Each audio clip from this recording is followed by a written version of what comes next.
Joan Garcia, kiper utama Barcelona, dipastikan tidak akan tampil dalam pertandingan El Clasico pertama musim ini melawan Real Madrid di Stadion Santiago Bernabeu akibat cedera. Ia mengalami cedera meniskus setelah laga melawan Real Oviedo bulan lalu yang membuatnya harus menjalani operasi.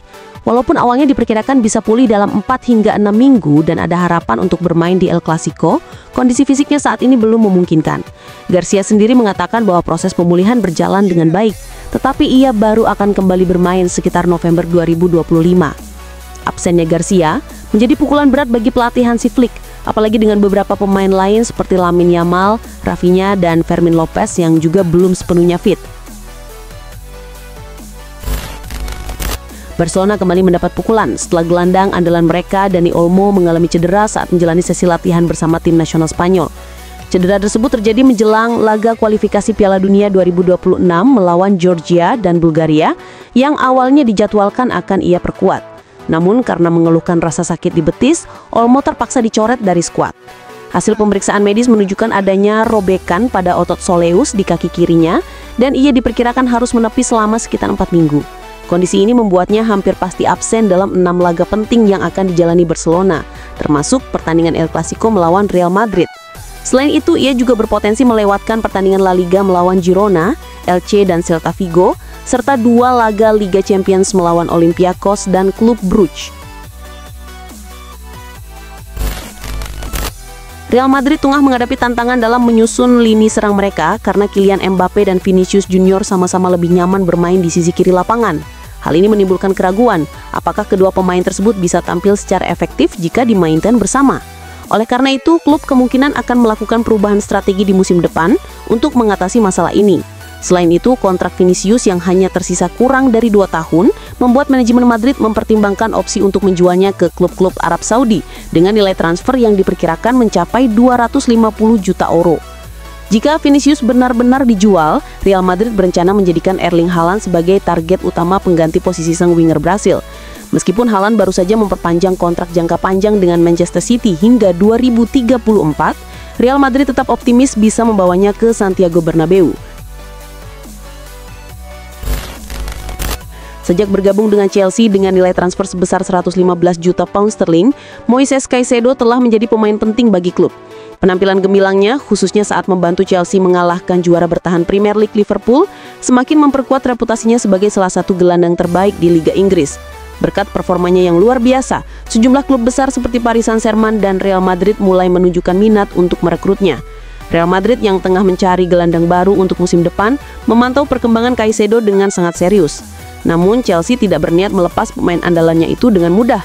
Klub asal London tersebut bahkan siap menetapkan harga lebih dari 2,3 triliun rupiah guna menangkis minat dari klub-klub Eropa besar seperti Real Madrid dan PSG.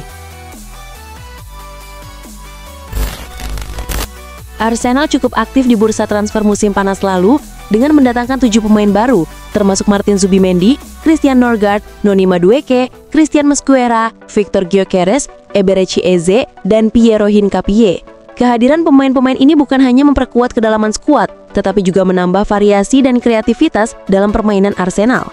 Zubimendi dan Eze misalnya memberikan sentuhan kreatif di lini tengah, sementara Gyökeres menjadi opsi serangan baru yang mampu mencetak gol dan menghubungkan permainan.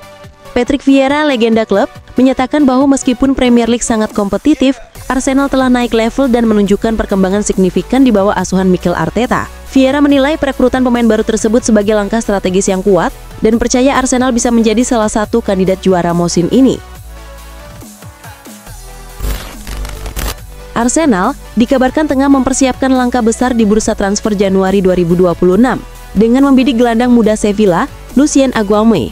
Langkah ini diambil karena kekhawatiran terhadap kondisi kebugaran kapten mereka Martin Odegaard yang masih mengalami masalah cedera lutut. Aguame mulai menjadi incaran sejak bursa transfer musim panas lalu, ketika Manchester United juga sempat menunjukkan minat terhadap gelandang asal Prancis ini. Kini pelatih Mikel Arteta dilaporkan sangat serius untuk merekrutnya pada jendela transfer musim dingin nanti. Berdasarkan laporan media Spanyol, Aguame memiliki klausul pelepasan sebesar 40 juta euro, tetapi Sevilla kemungkinan bersedia melepaskannya dengan harga lebih murah karena situasi keuangan klub yang sedang tidak stabil. Selain Arsenal, klub Premier League lain seperti Brighton juga ikut bersaing, dengan The Seagulls menjadikan Aguame sebagai calon pengganti Carlos Baleba yang kini diminati Manchester United. Kyle Walker mengungkapkan penyesalan mendalam atas keputusannya untuk meninggalkan Manchester City dan bergabung dengan AC Milan sebagai pemain pinjaman pada pertengahan musim 2024-2025. Saat itu, ia memilih pergi karena kehilangan posisinya sebagai bek kanan utama di bawah pelatih Pep Guardiola. Namun, dalam wawancara bersama Sky Sports, Walker menyadari bahwa sebagai kapten, ia seharusnya tetap berada di tim dan menunjukkan kepemimpinan saat klub menghadapi masa-masa sulit. Ia merasa bersalah karena tidak menjalankan tanggung jawabnya dan malah memilih fokus pada keinginan pribadi untuk mendapatkan waktu bermain lebih banyak. Walker mengaku bahwa untuk pertama kalinya dalam karirnya, ia bertindak egois, lebih mengutamakan dirinya sendiri daripada berdiri bersama rekan-rekannya yang sudah ia anggap sebagai keluarga di Manchester City. Kini, ia menilai keputusannya saat itu bukan langkah yang tepat. Walaupun Pep Guardiola telah menandatangani kontrak baru dengan Manchester City hingga 2027, spekulasi mengenai masa depannya dapat mencuat. City sempat mengalami awal musim yang tidak stabil, kalah dalam 2 dari 7 pertandingan pertama. Namun mereka berhasil bangkit dan kembali difavoritkan dalam perburuan gelar Premier League, bersaing ketat dengan Liverpool dan Arsenal. Jika Guardiola sukses mempersembahkan gelar Liga ke-7-nya dalam 9 musim, atau bahkan meraih trofi Liga Champions, banyak pihak percaya itu bisa menjadi momen ideal baginya untuk mengakhiri masa kepemimpinannya di Etihad Stadium. Talksport menilai bahwa bagi pelatih sekelas Guardiola, keputusan tersulit bukanlah meraih kemenangan, tetapi mengetahui kapan waktu yang tepat untuk mundur. Menutup era dengan trofi bergengsi bisa menjadi akhir yang sempurna bagi salah satu pelatih tersukses di sepak bola modern. Hugo Ekitike menunjukkan performa menjanjikan sejak bergabung dengan Liverpool, dengan torehan 5 gol dari 10 pertandingan di semua kompetisi. Sementara itu, Alexander Isak masih berusaha menemukan ritmenya, baru mencetak 1 gol dari 6 penampilan, akibat terganggunya pramusim usai transfer dari Newcastle United. Keduanya lebih nyaman bermain sebagai penyerang tengah, yang membuat pelatih Arne Slot harus membuat keputusan penting soal komposisi lini depan. Ada kemungkinan Ekitike digeser ke sayap kiri untuk mengakomodasi Isak. Namun hal ini beresiko menurunkan efektivitas kontribusi gol Ekitike. Meski demikian, mantan pemain Liverpool Vladimir Smicer menilai situasi ini sebagai tantangan positif. Ia percaya persaingan sehat antara dua penyerang berkualitas akan membawa manfaat besar bagi Liverpool selama musim yang panjang, asalkan keduanya siap secara mental dan menjaga semangat kompetitif.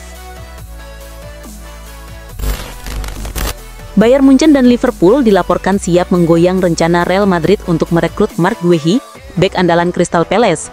Kedua klub elit Eropa tersebut kabarnya tengah mempersiapkan tawaran resmi yang akan diajukan pada bursa transfer Januari 2026, hanya beberapa bulan sebelum kontrak Guehi berakhir pada musim panas tahun depan.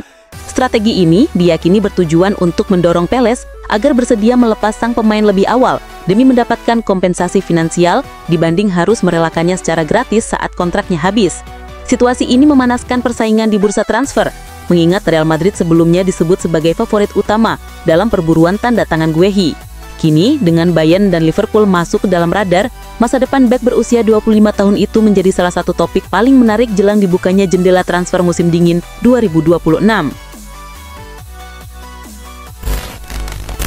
Jonathan David datang ke Juventus secara gratis dari Lille dengan reputasi sebagai salah satu penyerang paling tajam di Ligue 1. Namun performanya di Italia sejauh ini belum memenuhi ekspektasi. Ia baru mencetak 1 gol yang terjadi saat laga debutnya melawan Parma pada bulan Agustus. Meski sempat dipercaya menjadi starter dalam beberapa pertandingan besar, seperti melawan Villarreal dan AC Milan, ia justru menuai kritik karena gagal memanfaatkan peluang emas. Menurut laporan Gazzetta dello Sport, kendala utama David bukan hanya soal kualitas individu, tetapi lebih pada kesulitan beradaptasi dengan taktik Juventus. Berbeda dengan sistem di Lille yang banyak melibatkan dirinya dalam proses membangun serangan, di Juventus ia lebih jarang dilibatkan secara aktif dalam skema permainan. Hal ini membuatnya kesulitan mendapatkan ritme dan ruang yang dibutuhkan untuk tampil produktif seperti di Prancis. AS Roma tampil sangat impresif di bawah kepemimpinan pelatih baru mereka, Gianpiero Gasperini, dengan berhasil mengumpulkan 15 poin dari 6 pertandingan Liga, meski poin mereka sama dengan Napoli yang berada di puncak klasemen. Roma berada di posisi kedua karena kalah dalam hal selisih gol. Namun, keberhasilan tim secara keseluruhan belum diikuti oleh penampilan Evan Ferguson.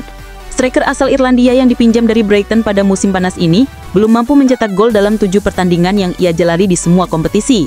Meskipun menghadapi tantangan tersebut, Ferguson mengaku cukup puas dengan kontribusinya sejauh ini. Ia menyadari kesulitannya untuk mencetak gol karena jarang mendapatkan peluang bagus. Meski sedikit merasa kecewa, Ferguson tetap menjaga sikap tenang dan tidak terlalu memikirkan masalah paceklik gol yang sedang dialaminya. Posisi Patrick Kluivert sebagai pelatih timnas Indonesia tengah menjadi sorotan publik setelah skuad Garuda dipastikan gagal melaju ke putaran Piala Dunia 2026. Hasil ini memunculkan berbagai spekulasi mengenai kelanjutan kiprah Kluivert bersama tim nasional. Menanggapi situasi tersebut, pelatih asal Belanda itu mengaku belum memiliki rencana apapun terkait masa depannya. Dalam konferensi pers usai pertandingan terakhir, Kluivert menyatakan bahwa ia dan tim pelatih perlu waktu untuk melakukan evaluasi menyeluruh sebelum mengambil keputusan apapun. Belum ada rencana. Tidak, kami perlu melakukan refleksi atas apa yang sudah kami lakukan, ujar Kluivert. Pernyataan ini menunjukkan bahwa proses peninjauan terhadap performa tim akan menjadi langkah awal sebelum menentukan arah selanjutnya bagi dirinya dan timnas Indonesia. Manchester United dikabarkan tengah merancang manuver besar di bursa transfer dengan membidik gelandang muda potensial milik Crystal Palace, Adam Wharton. Menurut sejumlah laporan, manajemen klub telah menyiapkan tawaran senilai 60 juta pounds untuk memboyong Wharton ke Old Trafford. Perekrutan ini dipandang sebagai langkah strategis untuk mengatasi kelemahan mendasar tim, kurangnya dominasi dan kestabilan dalam penguasaan bola, serta distribusi permainan dari sektor tengah.